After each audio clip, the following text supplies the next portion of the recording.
پرانے دلی کی تنگ گلیوں میں رفیق چور کا نام مشہور تھا۔ وہ صرف رات کے اندھیرے میں نکلتا اور صرف انہی لوگوں سے چوری کرتا جو امیر ہوتے، مگر ایک بات اس کے اندر الگ تھی، وہ کبھی کسی غریب کا مال نہیں لیتا تھا۔ ایک رات جب چاند بادلوں میں چھپا ہوا تھا، رفیق ایک بڑا سیٹ کے مکان میں گھسا۔ ہر طرف سونا اور روپا پڑا تھا، لیکن جیسا ہی اس نے ایک المارہ کھولا، اس کی نظر ایک چھوٹی سی مسکراتی تصویر پر پڑی۔ تصویر کے پیچھے کچھ لکھا تھا، اگر یہ سونا کسی غریب کی مدد نہ کرے تو یہ بیکار ہے۔ یہ دیکھ کر رفیق حیران رہ گیا۔ پہلے بار اس کے دل میں ایک عجیب احساس پیدا ہوا، کیا سچ میں پیسہ صرف خود کے لیے کمانا ضروری ہے؟ اس رات رفیق صرف آدھا سونا لے گیا اور آدھا واپس رکھ دیا۔ پھر جو پیسے اس کے پاس تھے اس نے وہی غریبوں میں بانٹنا شروع کر دیا۔ دھیرے دھیرے لوگ اس نئے چور مالک کے بارے میں بات کرنے لگے۔ ایک دن ایک بوڑھیا اس کے سامنے آئی اور بولی، بیٹا تیری نیت اچھی ہے مگر راستہ غلط ہے، اللہ تجھے بہترین طریقہ دے۔ اس کے دل میں یہ بات لگ گئی۔ ایک دن رفیق ایک چھوٹے سے دکان پر چل گیا جہاں ایک ایماندار تاجر کا کام دیکھ رہا تھا۔ تاجر نے رفیق کے آنکھوں میں ایک الگ چمک دیکھی اور اسے کام دینے کا فیصلہ کیا۔ دھیرے دھیرے رفیق ایک ایماندار آدمی بن گیا۔ ایک سال بعد جب پرانی یادوں اس کے ذہن میں آئے تو اس نے فیصلہ کیا کہ جو پیسے چوری کیے تھے وہ سب واپس کرے۔ جب وہ سیٹ کے پاس گیا اور اس کے سامنے پیسے رکھا تو سیٹ ہنس کر بولا، مجھے پہلے ہی معلوم تھا کہ تو ایک دن سدھر جائے گا۔ سونا صرف دولت نہیں بلکہ اچھی سوچ بھی ہوتی ہے، اور تو اصل سونا بن گیا ہے۔ رفیق ایک ایماندار آدمی بن گیا۔ اس نے سیکھ لیا کہ چوری سے کبھی اصلی سکون نہیں ملتی، اصلی سکون دوسروں کی مدد کرنے میں ہے۔ پرانے دلی کے بازار میں ایک نئے تاجر کا نام مشہور ہو رہا تھا، رفیق تاجر، جو کبھی چور تھا، آج ایک ایماندار اور عزتدار آدمی بن چکا تھا۔ لیکن اس کی کہانی یہاں ختم نہیں ہوتی۔ ایک دن جب رفیق اپنی دکان بند کر رہا تھا، ایک گھبرائے ہوئے نوجوان اس کے پاس آیا، بھائی میری ماں بیمار ہے، حکیم کے پاس لے جانے کے لیے پیسے نہیں ہیں۔ رفیق نے بنا سوچے اپنی تجارت کھولی اور پیسے اس کے ہاتھ میں رکھ دیا۔ وہ لڑکا دعا دیتے ہوئے چل گیا، لیکن اسی وقت ایک آدمی جو رفیق کو پہچانتا تھا ہنس کر بولا، تو پہلے چور تھا، اب بیوقوف بن گیا ہے، لوگ تجھے لوٹ لیں گے۔ رفیق بس مسکرایا اور بولا، پہلا میں چور کر کے لوگوں کا حق مارتا تھا، اب اللہ کا دیا ہوا لوگوں کو واپس کر رہا ہوں۔ جو مجھے لوٹ رہا ہے وہ اپنی قسمت لکھ رہا ہے۔ رفیق ایمانداری سے اپنی تجارت کر رہا تھا، مگر ایک دن اس کا سب سے بڑا امتحان آیا۔ شہر کے کوتوال نے اسے بلایا اور کہا، ہمیں پتہ چلا ہے کہ تو پہلے چور تھا، کیا تو ابھی بھی چوری کرتا ہے؟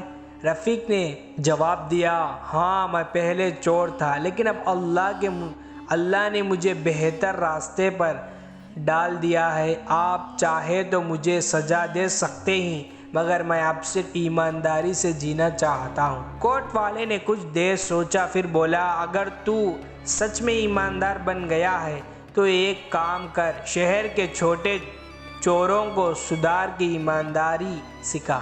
رفیق کے لیے یہ ایک نیا سفر کا آغاز تھا۔ اگلے کچھ مہینوں میں رفیق نے ایسی نوجوانوں کو ڈھونڈنا شروع کیا جو چوری کرتا تھا۔ اس نے ان کو نئے کام سکھایا، تجارت کے طریقے بتایا اور بتایا کہ ایمانداری سے بھی پیسے کمایا جا سکتا ہے۔ دھیرے دھیرے بہت سے چور سدھرنے لگے۔ ایک دن ایک پرانے چور اس کے پاس آیا اور بولا، رفیق بھائی، پہلے ہم چوری کرتے تھے لیکن اب ہم ایمانداری سے کام کر رہے ہیں، اپنے ہم سب کی زندگی بدل دی۔ رفیق کے آنکھوں میں آنسو آ گئے۔ آج اس نے محسوس کیا کہ اللہ نے اس کی غلطیوں کو سدھارنے کا موقع دیا تھا اور اس نے اس موقع کا بہترین فائدہ اٹھایا۔ رفیق کا نام اب ایک نئے طریقے سے مشہور ہو چکا تھا۔ جو کبھی چور تھا آج شہر کا سب سے ایماندار اور تاجر کہلاتا ہے۔ مگر ایمانداری کا راستہ آسان نہیں ہوتا۔ ایک دن اس کے لیے ایک ایسا آزمائش آئی جو اس کی زندگی کا سب سے بڑا امتحان بن گیا۔ شہر کے ایک اور تاجر سیٹھ کریم جو غلط طریقوں سے تجارت کرتا تھا، اسے رفیق کا ایمانداری تجارت بننا بالکل پسند نہیں تھا۔ ایک دن اس نے اپنے آدمیوں سے کہا، اگر یہ رفیق ایسا ہی ایمانداری کا دھندا کرتا رہا تو لوگ مجھے چور کر اس کے پاس آ جائیں گے، ہمیں اسے برباد کرنا ہوگا۔ سیٹھ کریم نے ایک نئے چال چلائی۔ اس نے رفیق کے دکان میں ایک جعلی سونے کی مال چھپا دی، پھر کوٹ والے کے پاس جا کر شکایت کی، کوٹ والے صاحب، رفیق اب بھی چور ہے، اس نے میرے سونے کے مال چرا لیا ہے۔ کوٹ والے نے بنا دیر کیے رفیق کے دکان پر گئے۔ جیسا ہی دکان کی تلاش لی گئی کہ ایک المارے کے اندر وہ سونے کے مال مل گئے۔ سب لوگ حیران تھے، رفیق بھی چونک گیا، اس نے کبھی چوری نہیں کی تھی، پھر یہ مال یہاں کیسا آیا؟ کوٹ والے نے غصے میں آ کر کہا، رفیق تو پھر سے چور بن گیا، تجھے سزا ملے گی۔ رفیق نے کہا، کوٹ والے صاحب، میں نے چور نہیں کی، لیکن اگر آپ مجھے سزا دینا چاہتے ہیں تو میں اس ایمانداری کی سزا بھی منظور کرتا ہوں۔ یہ سن کر سب لوگ حیران ہو گئے۔ کوئی بھی چور کبھی اپنی سزا خود نہیں مانتا، مگر رفیق کا جذبہ الگ تھا۔ ایک بوڑھیا جو بازار میں کھڑی تھی اچانک چلائی، روکو، یہ آدمی چور نہیں، یہ پہلے بھی ایمانداری سے جیتا تھا، اب بھی ایمانداری سے جیتا ہے۔ اچانک شہر کے اور لوگ بھی آگے آئے اور کہنے لگے، رفیق کے ساتھ ناانصافی مت کرو، یہ آدمی اب ایماندار ہے۔ کوٹ والا سوچ میں پڑ گیا، کیا ایک چور جو سدھر گیا ہو اسے بنا ثبوت کے دوشی مانا جائے؟ اتنے میں ایک چھوٹا لڑکا بھیڑ میں سے آگے آیا۔ وہ سیٹھ کریم کا نوکر تھا۔ اس نے رو رو کر کہا، سیٹھ کریم نے مجھے مجبوری کیا تھا کہ میں یہ سونے کے مال رفیق کے دکان میں چھپا دوں، یہ آدمی بے گناہ ہے۔ سب لوگ ہکا بکا رہ گئے۔ سیٹھ کریم کی اصلیت سب کے سامنے آ چکی تھی۔ کوٹ والے نے سیٹھ کریم کو گرفتار کر لیا اور کہا، جس نے ایمانداری کے ساتھ چھوڑ دی وہ ہمیشہ ذلت اٹھایا ہے۔ رفیق نے تسلی کے سانس لی، اس نے دعا کے لیے ہاتھ اٹھایا اور کہا، اللہ تو نے ایمانداری کا لاج رکھ لی۔ سیٹھ کریم کی سزائش بے نقاب ہو چکی تھی۔ رفیق اب سے ایک ایماندار تاجر ہی نہیں بلکہ شہر کے لوگ کا ہیرو بن چکا تھا۔ لوگ اس کے پاس آ کر مشورہ لیتے، غریب اس کے دوستوں میں شامل ہو گئے اور جو پہلے چور تھے وہ اب تاجر بننے کی کوشش کرنے لگے۔ لیکن رفیق کا سفر یہاں ختم نہیں ہوتا۔ ایک نیا موقع اس کی زندگی میں آیا، ایک اور بڑا امتحان۔ ایک دن شہر کا وزیر رفیق کے دکان پر آیا۔ اس نے کہا، بادشاہ نے سنا ہے کہ تو ایک ایماندار اور بے مثال تاجر ہے، وہ تجھے اپنی تجارت کا مشورہ لینے کے لیے بلانا چاہتے ہیں۔ رفیق حیران رہ گیا، ایک ایسا آدمی جو کبھی چور تھا آج بادشاہ کے دربار میں بلایا جا رہا ہے، یہ اللہ کی قدرت ہے۔ اگلے دن رفیق بادشاہ کے شاندار محل میں پہنچ گیا۔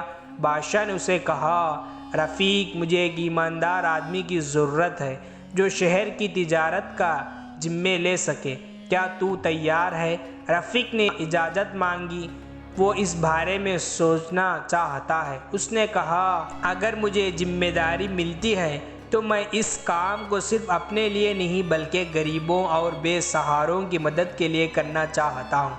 بادشاہ نے اس بات سے متاثر ہوا اور اس نے کہا، یہ تو اور بھی بہترین بات ہے، کل سے تو شہر کا سب سے بڑا تاجر ہوگا۔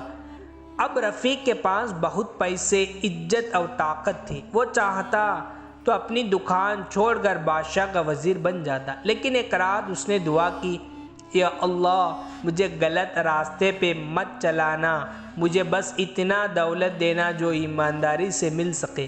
صبح اس نے بادشاہ کے پاس جا کر کہا، میں صرف اس شرط پر یہ ذمہ داری لوں گا، مجھے غریبوں کی مدد کی اجازت دیا جائے اور میں کسی پر ظلم نہ ہونے دوں گا۔ بادشاہ ہنسا اور بولا، رفیق تو ایک اصلی ہیرو ہے، جس نے اپنی چوری چھوڑی وہ دنیا کا سب سے بڑا تجارت کر سکتا ہے۔ کہانی کا انجام، ایک چور سے ایک نیکی کرنے والا تاجر۔ اس کے بعد رفیق صرف ایک تاجر نہیں رہا بلکہ ایک مثال بن گیا۔ غریب اس کے پاس اپنی تکلیف لے کر آتے، تاجر اس سے مشورہ لیتے، بادشاہ بھی اس کی ایمانداری کا قبول کر رہا۔ اب جو بچپن میں چور تھا وہ شہر کا ایماندار عظیم شخصیت بن چکا تھا۔ اگر نیت صاف ہو تو اللہ انسان کی زندگی بدل سکتا ہے۔ سزا سے ڈرتا وہ ہے جو غلط کام کرے، جو سچا ہے اس کے ساتھ اللہ ہوتا ہے۔ دنیا میں عزت ایمانداری سے ملتی ہے، چالاکی سے نہیں۔ دوستو، اگر اس ویڈیو آپ کو پسند آیا ہو تو لائک کریں، شیئر کریں اور ہمارے چینل کو ضرور سبسکرائب کرو۔